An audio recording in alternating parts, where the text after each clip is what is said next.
말씀의 제목 따라하겠습니다. 여호와니시.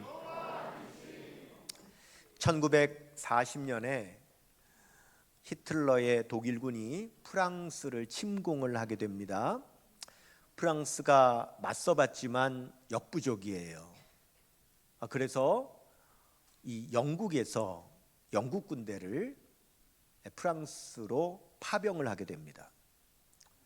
그래서 연합군을 이루었지만 그래도 독일의 역부족이에요. 계속 밀리다가 연합군이 됭케르크라고 하는 해변에까지 밀리게 됩니다.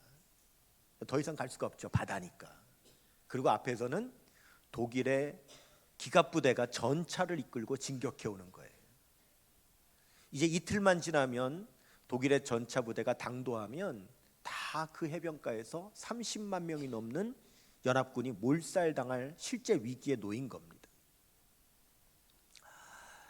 그런데 그때 이 영국의 처칠 수상과 버나드 램지라고 하는 장군이 어떻게 이 병사들을 구해낼까? 그들은 구출 작전을 세우는데 군함을 빨리 이 됭케르크 해변으로 보내서 군인들을 실어 나르자. 그런데 그들에게 주어진 시간이 이틀밖에 없잖아요.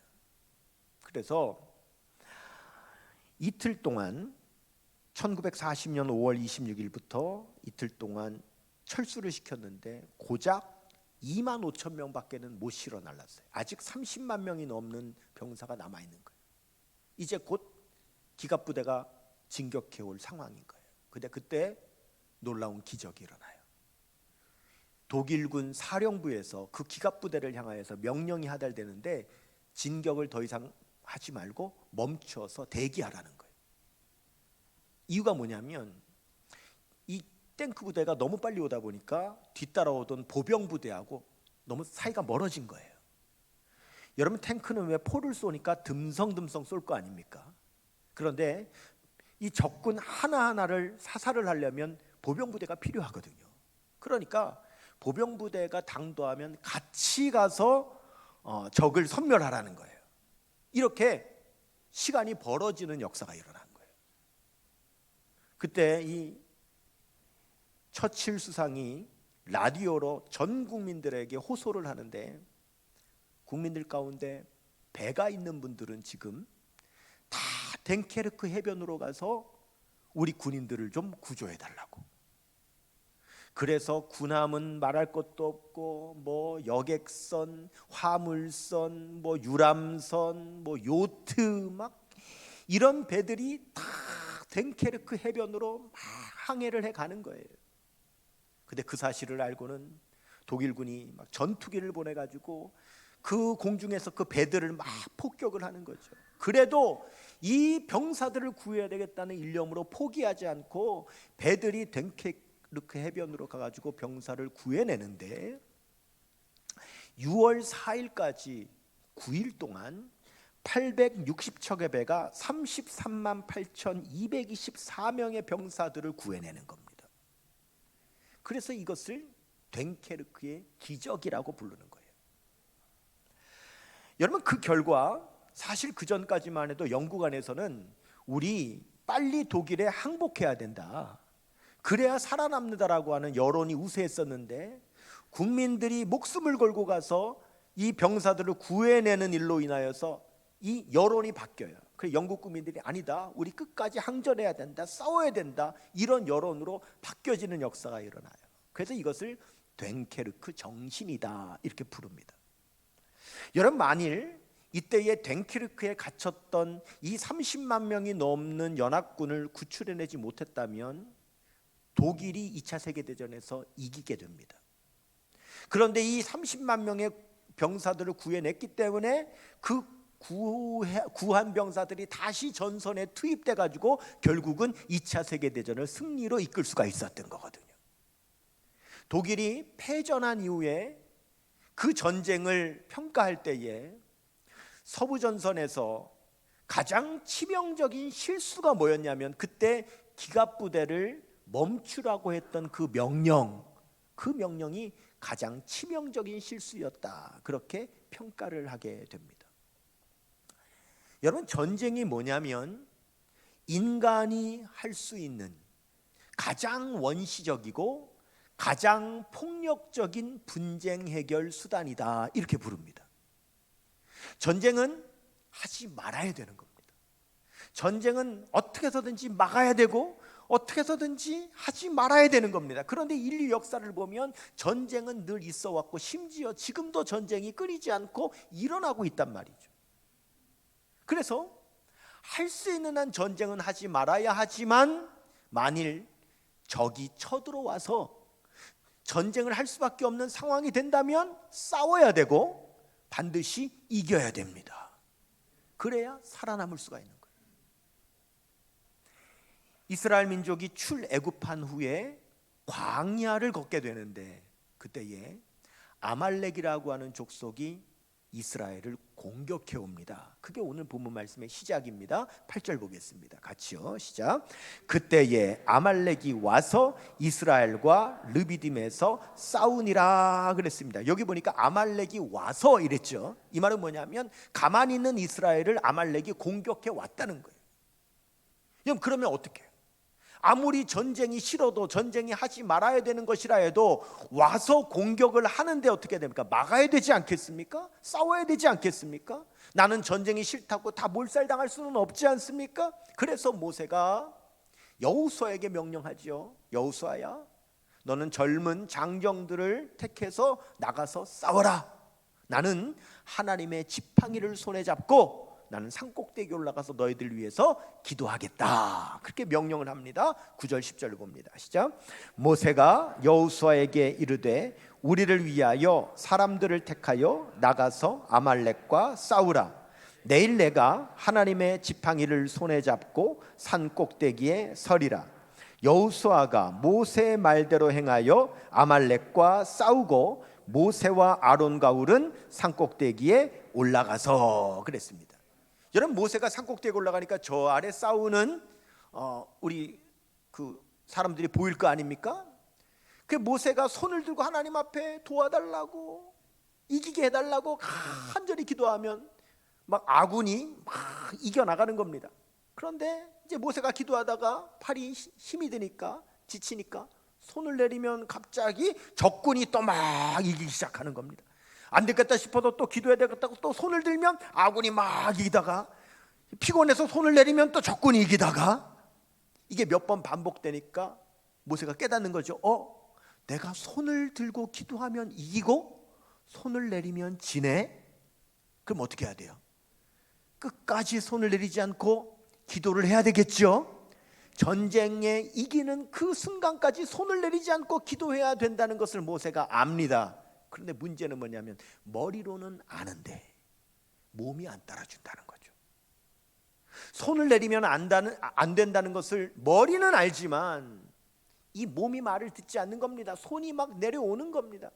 여러분, 모세의 심정이 어떻겠습니까? 내가 손을 들고 끝까지 기도해야 이기는데 아무리 내가 애를 써도 이 손이 내려올 수밖에 없는, 여러분, 이런 자신의 한계를 경험한다는 거죠. 어렸을 때 학교 다닐 때 우리가 뭐 선생님한테 잘못하면 선생님이 책상 위로 다 올라가라 그래요. 그리고는 책상 위에 무릎을 꿇으랍니다. 그리고는요, 세상이 어쩔 때는요, 가방, 어쩔 때는 의자를 들고 서 있으라는 거죠. 그러면은 의자를 들고 서 있으면은요, 이게 들고 있을 수가 없는 겁니다. 똑바로 못 들어. 똑바로 못 들어. 알죠? 끝까지 들고 있어야 된다는 걸 알지만 몸이 말을 안 듣는 거죠. 내려오는 겁니다. 그때에 모세와 함께 올라갔었던 아론과 훌이 모세의 양손을 같이 붙들고 기도하여서 해가 지도록 손이 내려오지 않고 끝까지 손들고 기도하여 끝내는 승리할 수 있게 되었더라. 여러분은 12절 13절 봅니다. 시작. 모세의 팔이 피곤함에 그들이 돌을 가져다가 모세의 아래에 놓아 그가 그 위에 앉게 하고 아론과 훌이 한 사람은 이쪽에서 한 사람은 저쪽에서 모세의 손을 붙들어 올렸더니 그 손이 해가 지도록 내려오지 아니한지라. 여호수아가 칼날로 아말렉과 그 백성을 쳐서 무찌르니라. 아멘. 결국 승리하게 됐어요. 그런데 하나님께서는 여기서 끝내지 아니하시고 오늘 있었던 이 사건을 기록해라. 그리고 대대로 기념하면서 심지어는 외우게까지 하라고 말씀을 하시는 거죠. 자, 14절입니다. 시작. 여호와께서 모세에게 이르시되 이것을 책에 기록하여 기념하게 하고 여호수아의 귀에 외워 들리라. 내가 아말렉을 없이하여 천하에서 기억도 못하게 하리라. 아멘. 여러분, 하나님께서 이 사건 이긴 것으로 끝내지 않으시고 기록하고 기념하여 기억하라고 말씀하시는 것은 오늘날 우리에게 이르기까지 이 말씀을 통해서 우리에게 주시는 영적인 교훈이 있기 때문인 것입니다. 여러분, 당시 이스라엘에게 적은 아말렉이지만 지금 우리의 적은 아말렉은 아니죠. 하지만 이스라엘에게 적이 있었던 것처럼 우리에게도 대적이 있다라고 하는 겁니다. 우리의 대적이 누굽니까? 에베소서 6장 12절은 말씀하죠. 같이요. 우리의 씨름은 혈과 육을 상대하는 것이 아니요 통치자들과 권세들과 이 어두움의 세상 주관자들과 하늘에 있는 악의 영들을 상대하는 것이라. 아멘. 우리에게도 적이 있는데 악한 사단 마귀가 우리의 적이다. 이스라엘을 멸망시키려고 아말렉이 쳐들어온 것처럼 우리를 망하게 하려고 악한 사단 마귀가 우리를 공격한다.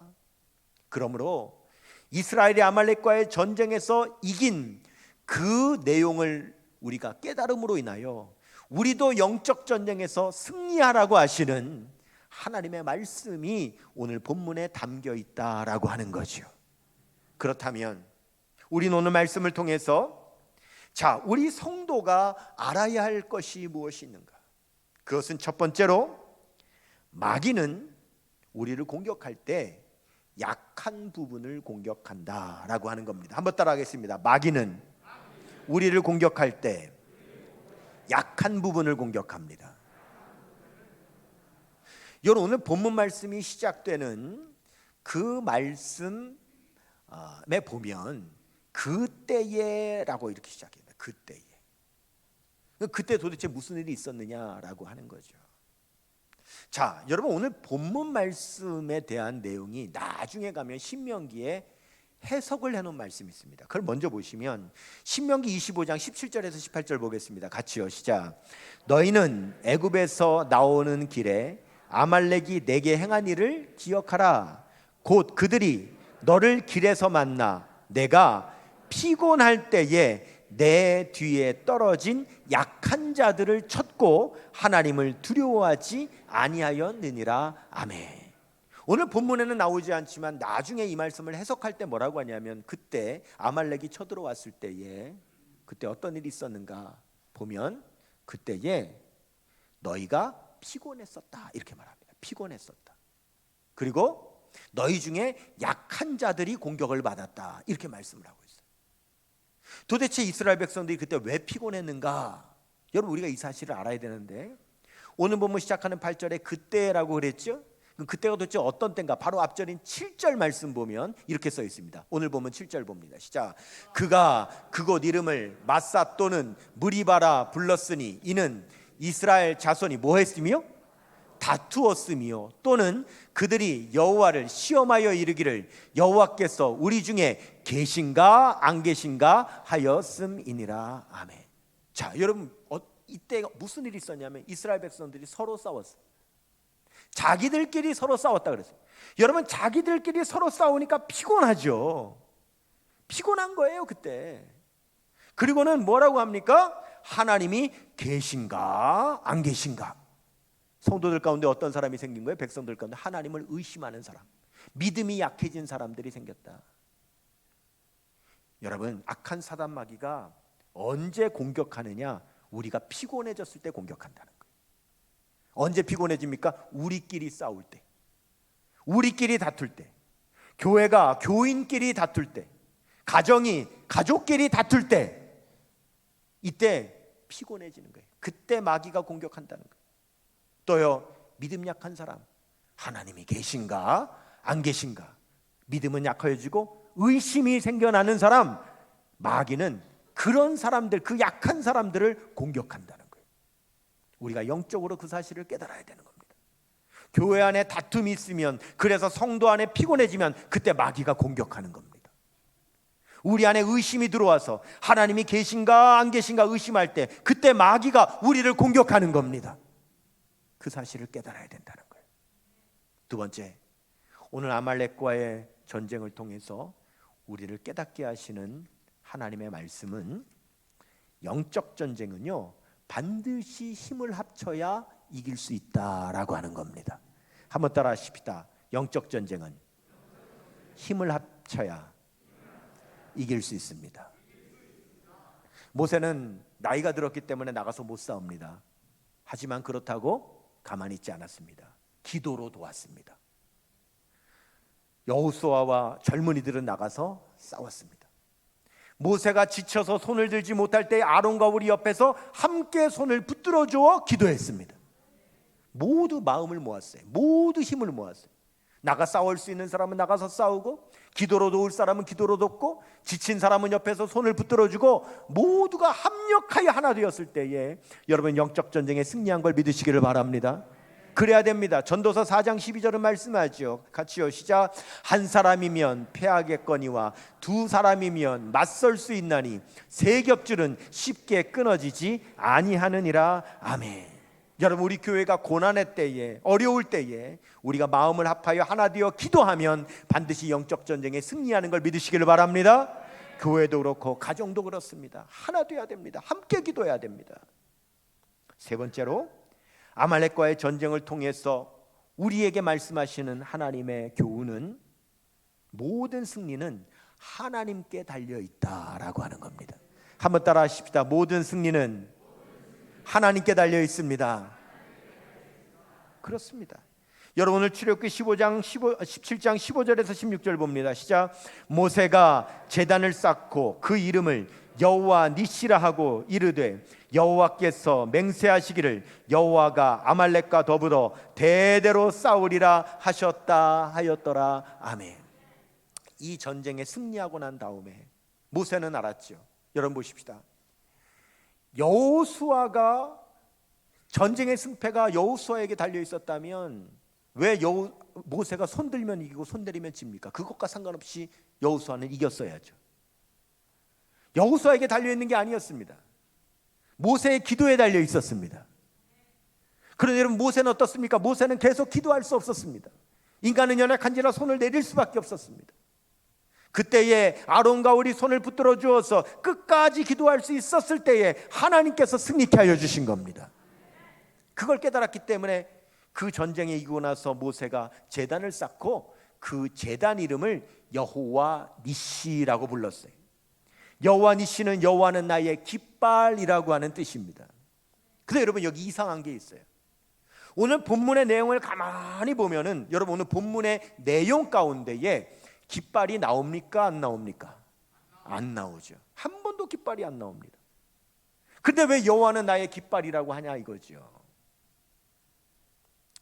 제가 예전에 유대인이면서, 이스라엘 사람이죠, 유대인이면서 예수를 믿어 목사가 되신 그 유대인 기독교 목사님들과 함께, 여러분들과 함께 숙박을 하면서 일주일 동안 하나님의 말씀을 함께 연구했었던 시간이 있습니다. 제가 그때 그 유대인 목사님들한테 물었어요. 여기 깃발이 한 번도 안 나오는데 왜 모세는 여호와는 나의 깃발이라고 했습니까? 라고 했더니 그 유대인 목사님들이 하는 말이, 우리 유대인들은 이 말씀 보면 당연히 깃발이 있다는 것을 그냥 압니다 그러는 거예요. 깃발이 있다는 거예요. 아니, 깃발이 어디에 있습니까? 그랬더니 모세가 산에 올라갈 때 뭘 잡고 올라갔죠? 지팡이를 잡고 올라갔다 그랬어요.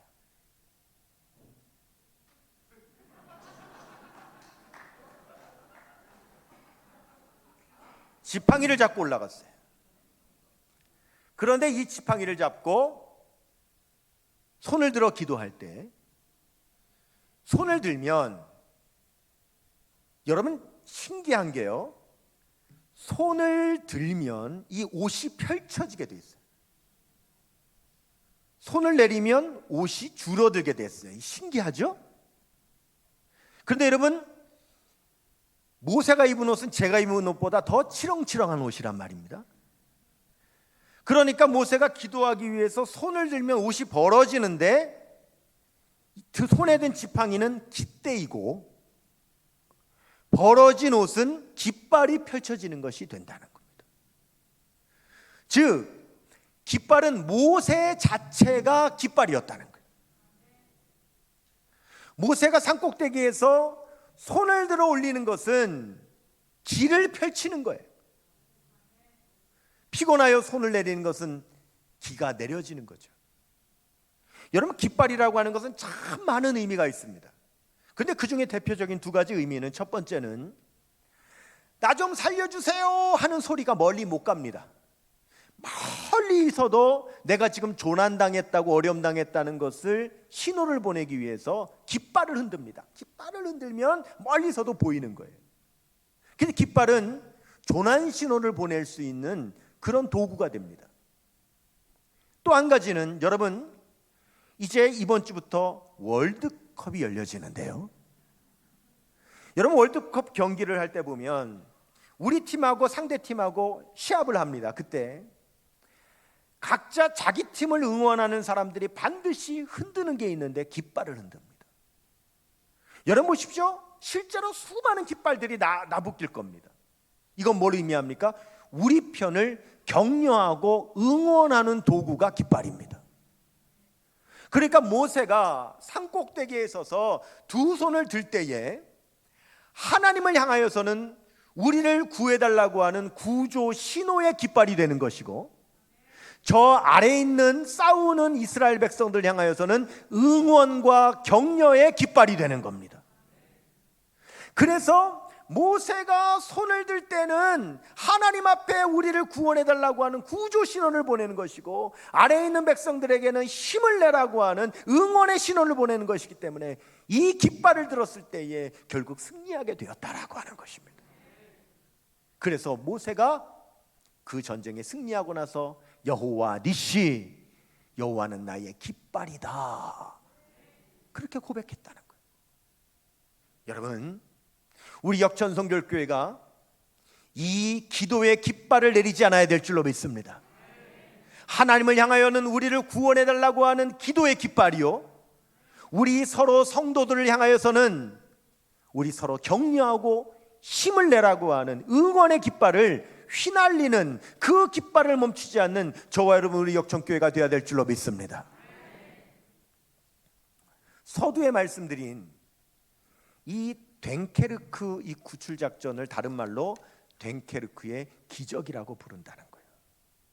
왜냐하면 있을 수 없는 일이라는 거죠. 어떻게 해 안에 갇혀있는 적군이 30만 명이나 되는데 그 전차 부대를 중간에 세워가지고 왜 진격을 하지 못하게 했냐라고 하는 거예요. 그건 있을 수가 없는 일이라는 겁니다. 심지어 연합군 입장에서도 그런 전략은, 쓸 수 없는 전략을 상대방이 썼다는 겁니다. 그래서 이걸 됴케르크의 기적이라고 부르는 거예요. 연합군을 이끌었었던 다우닝경이라고 하는 그런 장군이 이렇게 말합니다. 이는 달리 설명할 방법이 없는, 그 다음 중요합니다, 하나님의 특별하신 개입으로 의당 진행되어야 할 사건의 흐름을 바꾸어 놓은 엄청나고도 이상한 사건이었다. 이해가 안 된다는 거예요. 인간의 생각으로는 도대체 답이 안 나온다는 거예요. 그러니까 연합군을 이끌었던 장군도 뭐라고 하냐면 이것은 하나님의 특별한 개입이라고 밖에는 설명할 길이 없다라고 하는 거예요.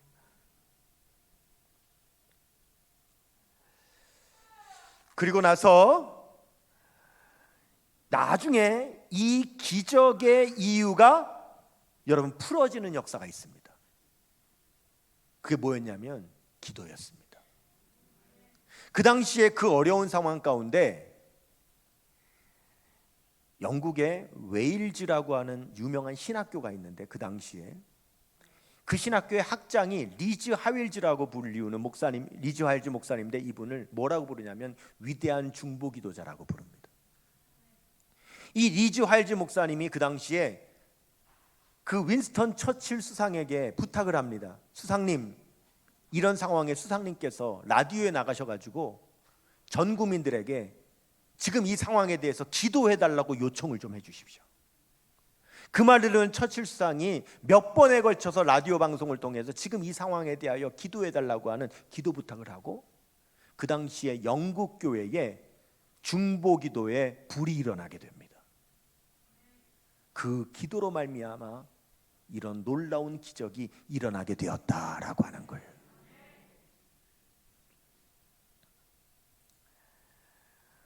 옛날에 우리 한국 교회에 한 교회에 부흥회가 있었어요.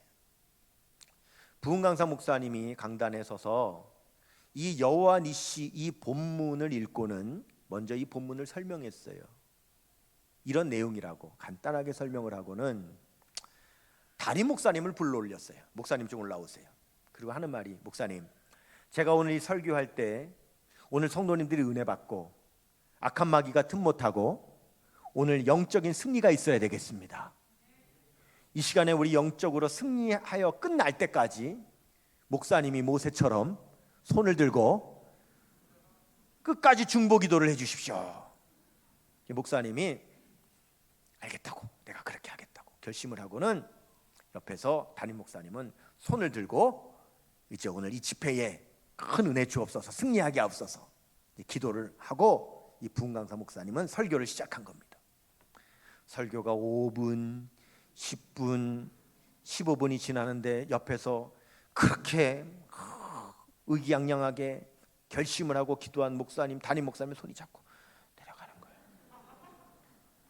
그럴 때마다 이 부흥 강사 목사님 손 똑바로 안 들어요. 목사님이 끝까지 손을 들고 있어야 됩니다. 손 들고, 알겠습니다. 설교가 15분, 20분 막 손이 내려가는 거예요. 목사님 손 들어요. 알겠습니다. 그럴 때마다 성도들은 깔깔깔깔깔깔깔깔깔 웃는 거예요. 근데 30분, 40분이 지나니까 목사님의 얼굴에 땀이 범벅이 되기 시작합니다. 몸이 땀이 범벅이 되기 시작하며 끝까지 손을 내리지 않아야 되겠다는 그 사실 때문에 이를 악물고 몸을 부들부들 떨면서 기도를 해 나가는 겁니다. 몸이 땀에 절여지는 겁니다. 손이 내려갈 때마다 강사님은 손을 내라고 하니까 성도들은 깔깔거립니다. 그런데 설교가 40분이 넘도록 아무도 성도들이 깨닫지를 못하는 거예요. 왜 그 일을 시켰는지를 깨닫지를 못하고 40분이 지나도록 그저 목사님 손이 내려가면 손 내리지 말라고 하면 깔깔거리고 웃기만 하지 아무도 깨닫지를 못하는 겁니다. 그러다가 이 목사님이 정말 땀이 범벅이 되고 온몸이 부들부들 떨리며 울면서 그냥 버티고 기도하는 그때에 누군가 한 사람이 깨달은 거예요. 그리고 그 깨달은 사람이 강단으로 뛰어 올라와 가지고 목사님이 한편 손을 붙잡는 거예요. 아, 이거였구나라고 깨달은 또 한 사람이 또 반대편 올라와서 목사님의 손을 붙잡는 거예요. 그 두 분은 장로님들이었어요. 그리고는 회개에 눈물을 흘리는 겁니다. 목사님이 성도를 위하여 기도하느라고 지금 온몸에 땀을 흘리고 저렇게 애쓰며 지금 저렇게 기도하고 있는데 내가 지금까지도 그 사실을 깨닫지 못하고 그저 앉아가지고 내가 있었구나, 내가 좀 더 빨리 올라왔어야 되는데, 내가 처음부터 올라와서 목사님 손을 붙잡고 같이 기도했어야 되는데 내가 이렇게 목사님이 지치고 피곤해지도록 내가 그 사실을 몰랐구나 하면서 장로님들이 양쪽에서 손을 붙잡고 회개의 기도를 하기 시작하니 누가 뭐라 그러지 않아도 성도님들도 다 그 자리에서 울면서 함께 기도하는 역사가 저절로 일어나게 된 겁니다. 그 교회는 기도의 불이 붙었고 그 기도로 말미암아 놀라운 영적인 승리의 역사가 일어나게 된 것입니다. 여러분, 이 시대의 영적 전쟁이 뭘까요? 이 시대의 영적 전쟁 가운데는 특별히 다음 세대가 영적 전쟁입니다. 우리는 요즘 아이들 많이 안 낳는다고, 아이들이 점점 줄어든다고, 아이들이 없다고 말하죠. 아니요, 그렇게 말할 수 없습니다. 왜냐하면 여러분, 이 시대의 자녀들 가운데 예수 믿는 자녀들 3%밖에 안 됩니다. 97%가 예수님을 모릅니다. 그런데 여러분, 우리가 아이들이 적다고, 아이들이 없다고 그런 말 할 수 있습니까? 아니요, 97%의 아이들이 있습니다. 예수 믿지 않는 아이들이 너무너무 많습니다. 우리 그 아이들 여러분 전도해야 됩니다. 다음 세대 세워야 됩니다. 저의 목회의 첫 번째 영적 전쟁은 다음 세대 세우는 겁니다. 그런데요, 제가 아무리 다음 세대가 일어나야 된다고, 다음 세대를 부흥시켜야 된다고 아무리 제가 설교를 해도요, 저는요 아이들에게 갈 수가 없어요. 여러분, 이 시간 제가 예배를 인도하는 이 시간에 자녀들이 예배를 드리고 있는데 제가 어떻게 다음 세대에게 가겠습니까? 저는 다음 세대에 할 수 있는 일이 없어요. 실제로는 누가 합니까? 우리 전도사님들이, 우리 교사 선생님들이 다음 세대를 붙들고 그 아이들과 씨름하는 겁니다. 근데 그것도 여러분 안 됩니다. 왜요? 여러분, 다음 세대가 부흥하려면 그 예수 믿지 않는 아이들 찾아가서 전도해야 되는데 요즘은 남의 아이 길거리에서 만났다가 붙잡혀 갑니다. 신고하면 여러분 고소당합니다. 경찰이 출동합니다. 학교 앞에서 다른 우리 아이들 전도하겠다고 서 있으면 여러분 신고 들어갑니다. 할 수가 없어요. 전도사님도 애들 못 만납니다. 선생님들도 아이들 전도 못 합니다. 이 시대의 그 다음 세대 97% 아이들을 전도할 수 있는 사람은 유일한 바로 그 또래 친구들 3%. 예수 믿는 그 3% 아이들만이 학교에 들어갈 수 있고 친구를 만날 수 있고 그 친구에게 전도할 수 있습니다. 그래서 여러분, 다음 세대가 부흥되려면 반드시 교회 학교 지금 현재 아이들을 어린이 선교사로 세워야 돼요. 그래서 각 학교를 선교지로 파송해서 그 학교에 가서 전도할 수 있는 선교사로 훈련해서 파송하지 않는 이상은 다음 세대를 건져올 수가 없는 겁니다. 그러므로 이것은 선생님이 할 수 있는 것이 아니라 그 다음 세대 자녀들이 해야 되는 거예요. 그를 위하여 저는 손을 들고 선생님들과 우리 전도사님들을 위해서 저는 기도하는 것이고, 선생님과 우리 전도사님들은 학교에 가서 전도하는 그 자녀들을 위하여 기도하는 것입니다. 우리가 이 기도에 손을 내리지 않을 때 하나님을 향하여서는 구원해달라고 하나님을 향하는 구원의 깃발을 흔들고, 사랑하는 자녀들을 향하여서는 그 자녀들 힘을 내라고, 믿음으로 일어나라고 응원의 깃발을 휘두를 때만이 여러분 우리 교회는 부흥이 되고, 이 시대 한국교회는 살고, 다음 세대는 일어나며 우리는 역정 전쟁에 승리하고 여호와 니시 하나님께서 승리하게 하셨다고 우리가 반드시 고백하게 될 줄로 믿습니다.